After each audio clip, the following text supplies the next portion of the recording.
And what's going on, everyone? It's me, Storm, and welcome to another Snapshot video. Today we'll be testing out Snapshot 23W43A. I think it's in the top left of my screen. Uh, uh, that's that's what we're doing. So without further ado, let's get right into it. So in this week's snapshot, Mojang is extending 121 of blah blah blah with the new with all of these new well, minus the cut copper and all that. These were here. This is just how they're ordered in the inventory. But yeah, we got these chiseled copper, copper grates, copper doors, trap doors, and bulbs. They are really cool. I'm glad we're getting more stuff with the copper, because I feel like before, when it was first introduced, we didn't get a whole lot because it was just a building block. I mean, it's still just a building block now, but it's even more of one. Now the chiseled copper, it looks cool. It looks like any reinforcement upgrade in any game ever.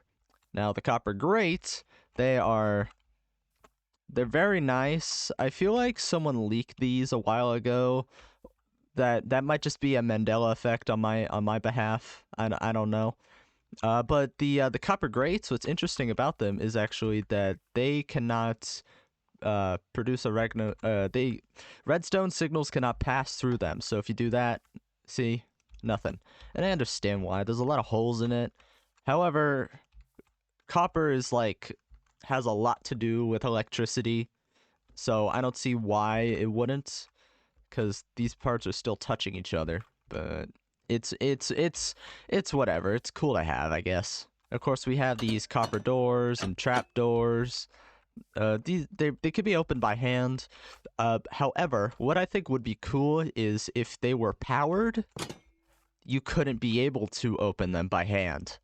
That would be interesting. That would make them a lot more unique. Well, more unique besides being, oxidizable. Which, by the way, these doors look really nice. I can't tell if this is a knocker or a lock. Anyway, the copper bulbs, what's interesting about them is they're toggleable, meaning that all you gotta do is press a button and then they just stay on. And they even output a redstone signal. And according to the page here, the regular one will output light level 15 and a redstone strength of 15. Exposed will produce 12, weathered will produce 8, and oxidized will produce 4. And here's what they all look like on. As you see, like they slowly get dimmer as they oxidize further, and I think that's just amazing. Great feature. And if you noticed, they make a sound. Allow me to demonstrate. Listen closely. And honestly, I don't know if I'm the only one who noticed this, but sounds a lot like...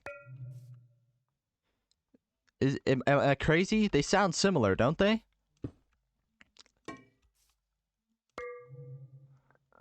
A little bit.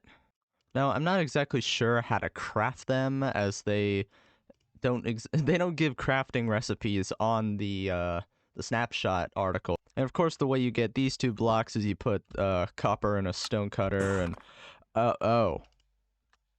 okay, that's good to know. Okay, well, damn. I should have known, as you know, these come out as 4s, right? Yeah. So you get a stack of copper blocks, you're set for life, honestly. What I also think is interesting is that you can just craft the doors like this, right? But you can also craft them like this. So you don't even have to wait for them to oxidize. You could just, I don't know, what would be easier? Waiting for the blocks to oxidize and then crafting, or waiting for the doors to oxidize after being crafted? I'll let y'all decide. Next up, we have the tough blocks and all its new variants and such as finally we get tough stairs, slabs, and now we got polished and bricks. This is amazing. I love this. These blocks are beautiful. Unfortunately, though, we didn't get chiseled polish chiseled polish tough. So we got a missing space right there, which kind of sucks, but oh well. What are you gonna do? And like the copper, all these are able to be made in the stone cutter. All of that. We finally, it's very nice. We get to see tough, an older block. Wow, listen to me saying older block. It's already been that long since the caves and cliffs. I kind of hope that they'll do the same with calcite next, because that stuff kind of, it's fairly limited in what we can do with it, but we can always hope, right? With these new tough and copper blocks, you can make some very nice builds. These two are actually on the Minecraft website. I just recreated them in here for you. These are not my builds. I just want to make that very clear. And I honestly really like the feature that they get brighter the more you use an axe on them. It is honestly one of my favorite features of this entire update. And this is only like the beginning. Like we haven't even begun to see all the other stuff that they're gonna add. And I'm honestly really excited to see what they hold for us in the future. And here are a couple designs of my own. We got this cool arch with the chiseled tough block in the middle. I think it adds a nice centerpiece to the whole thing. You got lanterns on the side. You could use this to, like, I don't know, make a castle of some kind, or maybe like spruce up your base if you want to. I don't know. And then you also got this, which you can, like, I don't know whether you use it as like a wall or maybe some sort of decoration of some sort. I don't know, maybe we get rid of the stairs up here. Yeah, you could probably like tile this along. Yeah, that'd be interesting. One sec. Yeah, something like that, you know? I think that's very nice. You could use this as some sort of, maybe if you're building, again, building a castle. These two would go very well together, I reckon. I'm honestly surprised how well the copper and the tough go together. Now for some side features that we got going on. There was a texture update to the bat. This is just like what they did with the Vex a while ago, and I think it's really nice. He's got big old goofy ears. He's got cute little eyes. He's purple-ish. Yeah, a much cleaner design. Hopefully, we can actually get a drop from the bats in 1.21, but and that's not entirely impossible, seeing as they haven't told us everything that they're putting into this update. So, it is a possibility. And another thing is, when an ender pearl makes contact with the ground, it'll make the teleportation sound.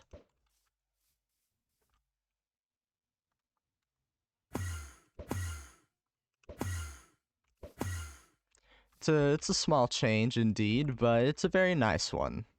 And of course, we have all of this stuff, the bug fixes and whatnot. You can read all those in the description below. Well, that's gonna do it for today's snapshot video, everybody. If you did enjoy, please consider hitting that subscribe button. It will really help out the channel a ton. I greatly appreciate you being here to experience 1.21 with me, and I'll catch you in the next one. See you later.